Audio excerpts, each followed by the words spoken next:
How to get your evenings back without growing a smaller business. Hey Tradies, welcome back to the Hey Tradies Podcast.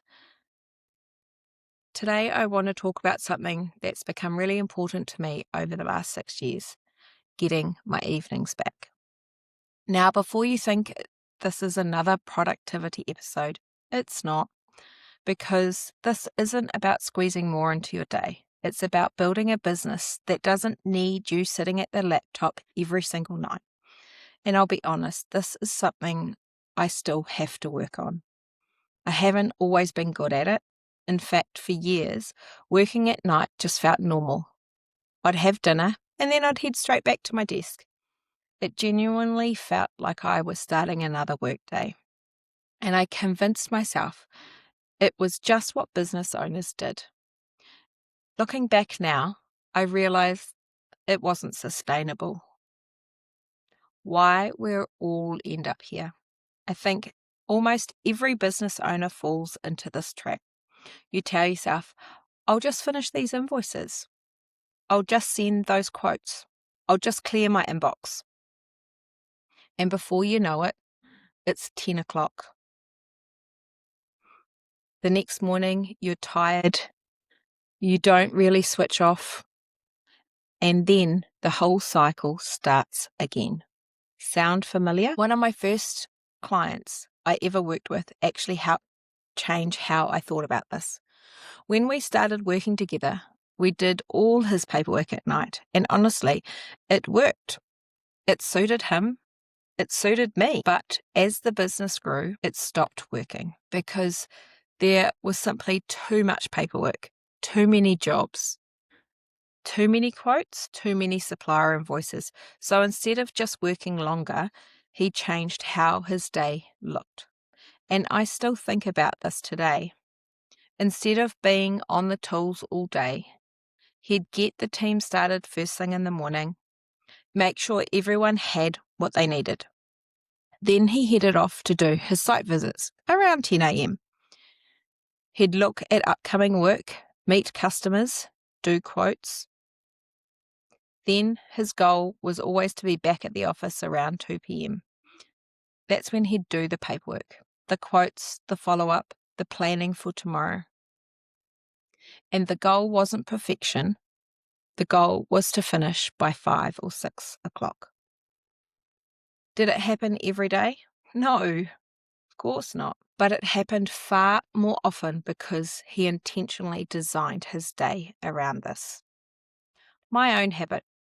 And honestly, I had exactly the same problem. I'm naturally someone who feels like they're just getting into flow at about 2 o'clock in the afternoon. Then the school bell rings. The kids need picking up. Sports start. Dinner happens. Life happens. Then everyone settles down and I think, perfect. Now I can finally work. The problem was I was training my brain that evenings were for work. It became automatic. Habits are really hard to break. It took me 6 years. This is the bit I really want people to hear.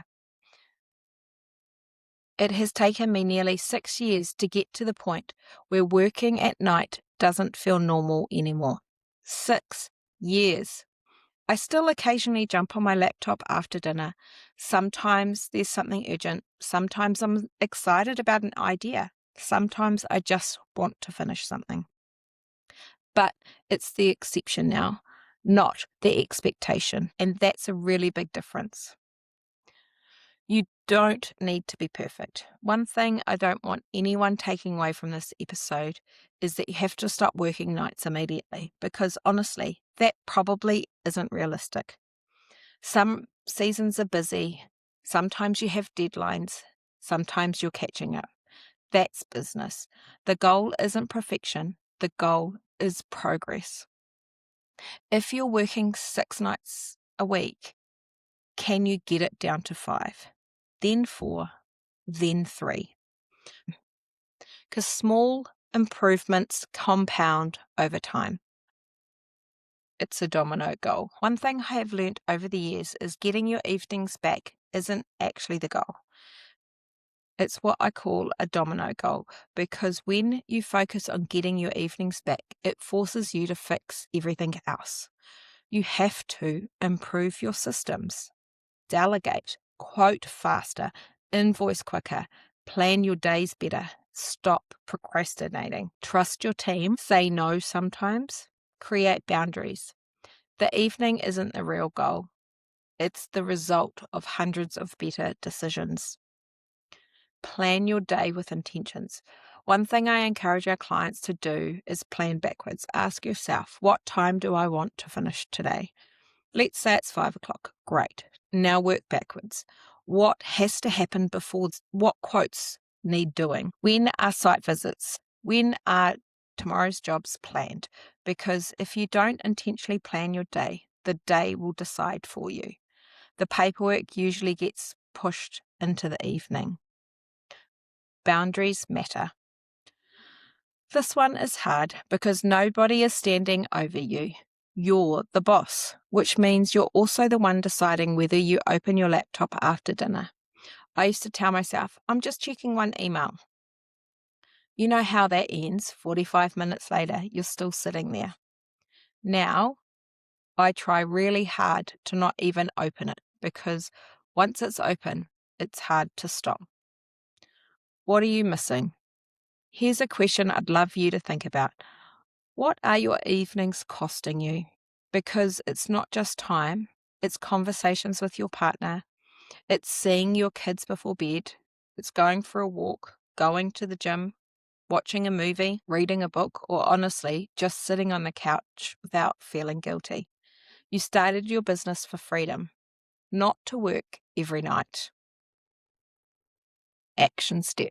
This week, pick one evening, just one, where you're not allowed to open your laptop.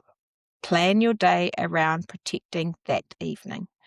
Treat it like an appointment with your family, because once you've proved yourself you can do one, then you can do two.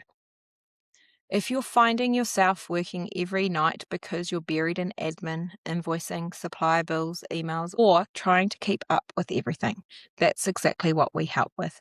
Whether it's taking the admin off your plate through our monthly support, helping you streamline systems with Fergus, or sitting down with a power hour to work out where your time is actually going, our goal is simple: to help you build a business that gives your evenings back, because that's why most of us started our business in the first place. Catch you in the next episode. And if you got something out of today's episode, do me a favor and share it with another tradie. And if you're enjoying the podcast, a quick follow or rating in your favorite podcast app goes a long way, and it helps more tradies find the show and get their business sorted.